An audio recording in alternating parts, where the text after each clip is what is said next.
ৰাইজ মিডিয়াৰ বন্ধুসকল পুনৰবাৰ সকলোকে সেৱা জনাইছোঁ যে আজি আপোনালোকে মোক পুষ্প আদৰণি জনাইছে, অভিনন্দন জ্ঞাপন কৰিছে।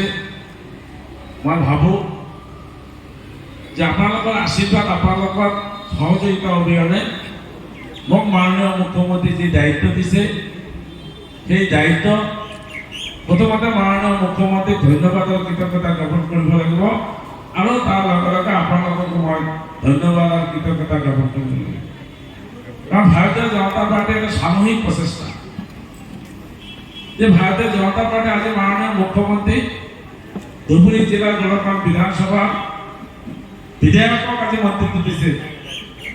মন্ত্ৰিত্ব ধুবুৰী জিলাৰ কাৰ্যকৰ্তাক ভাল পাই দিছে। ধুবুৰী জিলাৰ কাৰ্যকৰ্তাসকলক সন্মান জনাই গোলকগঞ্জ সমষ্টিৰ বিধায়কক মন্ত্ৰিত্ব দিছে। মই অচিনাই চৰকাৰক মন্ত্ৰিত্ব দিয়া নাই, কাৰণ ভাৰতীয় জনতা পাৰ্টীৰ আদৰ্শ তথা ব্যক্তিৰ ঊৰ্ধ্ব। কাৰণ ভাৰতীয় জনতা পাৰ্টি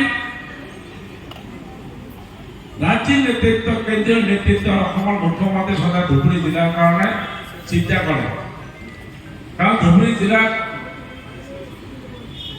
এনডিএ দুজন বিধায়ক, কিন্তু আমাৰ দলীয় বিধায়ক এজন, তথাপিও মন্ত্ৰিত্ব দিছে। কিয় দিছে? ধুবুৰী জিলা ভাৰতীয় জনতা পাৰ্টীৰ কাৰ্যকৰ্তাসকল সংগ্ৰামী কাৰ্যকৰ্তাসকল সমবেত কাৰ্যকৰ্তা। এই সংগ্ৰামী আৰু সমবেত কাৰ্যকৰ্তাৰ কাৰণে মাননীয় মুখ্যমন্ত্ৰী চিন্তা কৰে, ভাৰতীয় জনতা পাৰ্টী চিন্তা কৰে। গতিকে এই কথাবিলাক আমি অনুধাৱন কৰিব লাগিব আৰু তাৰ লগে লগে আমাৰ সকলো কাৰ্যকৰ্তাই মাননীয় মুখ্যমন্ত্ৰী আৰু ভাৰতীয় জনতা পাৰ্টি যি ধৰণে আমাক পৰিচালনা কৰে সেই ধৰণে আমাৰ সকলোৱে কাম কৰিব। কাৰণ দায়িত্ব পোৱাতকৈ দায়িত্ব সম্পূৰ্ণ কৰি কাম কৰাটো আচল কথা।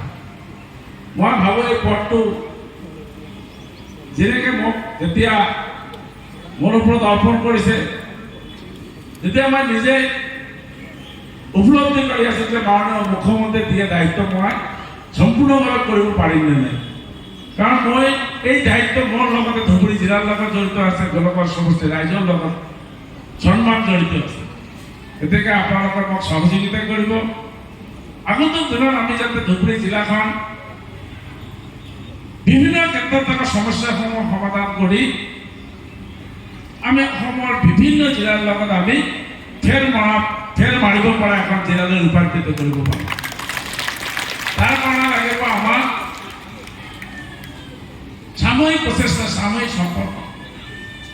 কাৰণ আমাৰ ব্যক্তি পৰিচিত হয় আমাৰ সামূহিক নীতি নিৰ্ধাৰণৰ মাজেদি।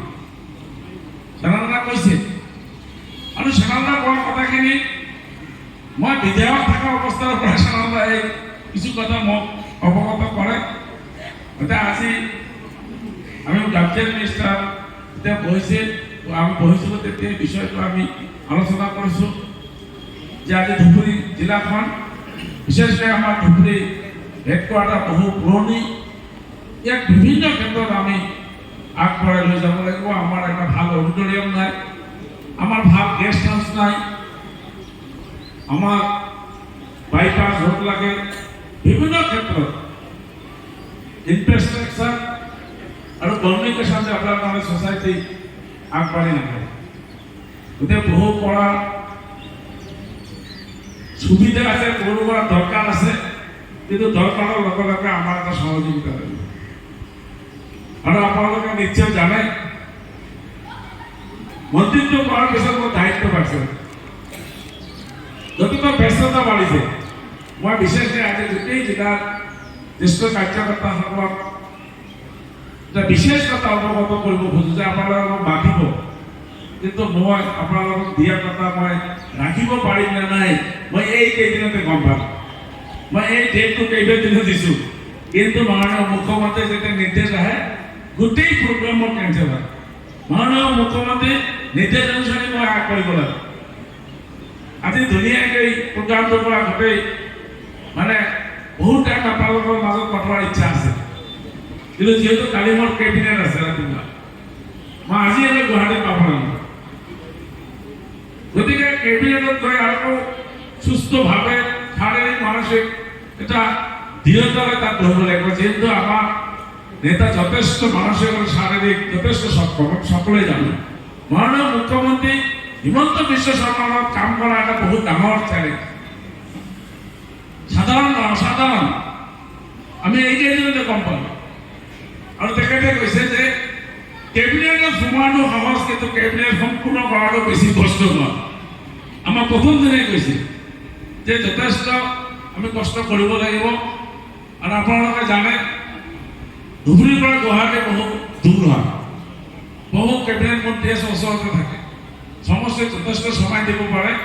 মোৰ কাৰণে অলপ দূৰ হয়, আপোনালোকে জানে। গতিকে মই জিলা নেতৃবৃন্দ আৰু আমাৰ মণ্ডলত পৰা অহা সকলো মণ্ডল নেতৃবৃন্দক মই কৈছোঁ যে আপোনালোকে কিবা সিদ্ধান্ত ল'লে আপোনালোকে সামূহিকভাৱে ল'ব, ব্যক্তিগত সিদ্ধান্ত নহয়। ব্যক্তিগত লাভালাভৰ কাৰণে আপোনালোকে এইকেইদিন বেছি চিন্তা নকৰিব, আমি সামূহিকভাৱে আগবঢ়াৰ কাৰণে চিন্তা কৰিম। কাৰণ ব্যক্তিগত লাভালাভ যেতিয়াই কোনো কামত অগ্ৰাধিকাৰ দিয়া যায়, তেতিয়া সামাজিক কাম পিছ কৰি থাকে। কাৰণ আমি সকলো সামাজিক মানুহ, আমি ৰাজনৈতিক মানুহ। আমাক সকলে আমাক দৃষ্টি নিক্ষেপ কৰি থাকে বা আমাক অবজাৰ্ভেশ্যন থাকে। আমাৰ গোটেইখিনি চাল চলন, আমাৰ ব্যৱহাৰ, আমাৰ দায়িত্ববোধ, আমাৰ কৰ্তব্যৰ নিষ্ঠা, সকলো বিষয়ে আমাৰ কিন্তু আজি মানুহ আমাক অবজাৰ্ভেশ্যন ৰাখে। আৰু মন্ত্ৰিত্ব পোৱাৰ পিছত আৰু বেছি ৰাখা হৈছে যে অষ্ট্ৰেলিয়া চৰকাৰ মন্ত্ৰিত্ব হৈছে গোটেই ভাৰতীয় জনতা পাৰ্টীৰ কাৰ্যকৰ্তা। যদি এতিয়া আমি মন্ত্ৰিত্ব কৰি দেখাওঁ, ৰাইজে কিন্তু বেয়া পাব। আমি বেছি বিনয়ী হ'ব লাগিব, কাৰণ আমাৰ হাতত শক্তি আছে। শক্তি যেতিয়া থাকে, শক্তি প্ৰয়োগ কৰাটো সংযমী হ'ব লাগে। আৰু শক্তি প্ৰয়োগত যদি সংযমী নহয়, সি কি হয়, ই মানৱৰ পৰা দানৱ হয়। গতিকে ৰাজনৈতিক শক্তি আপোনালোকৰ আছে, মোৰ শক্তি মই মন্ত্ৰী হোৱা নাই। মানে ধুবুৰী জিলাৰ প্ৰত্যেকজন ভাৰতীয় জনতা পাৰ্টীৰ কাৰ্যকৰ্তা এতিয়া মন্ত্ৰী। ভাৰতীয় জনতা পাৰ্টী ধুবুৰী জিলাৰ যি অভিনন্দন সভা, এই সভাত সভাপতি কৰা আমাৰ সকলো শ্ৰদ্ধা জিলা সভাপতি শ্ৰদ্ধা ৰঞ্জিত ৰায় ডাঙৰীয়া, মঞ্চত উপস্থিত ভারতীয় জনতা পার্টির প্রাক্তন জিলা সভাপতি তথা ধুবুরী মিউনিসিপাল বোর্ডের চেয়ারপারসন ডক্টর দেওমা সোনাল ডাঙরিয়া, আমার ধুবুরী বিধানসভার যোৱা নির্বাচনের ভারতীয় জনতা পার্টির প্রার্থী উত্তম প্রসাদ ডাঙরিয়া,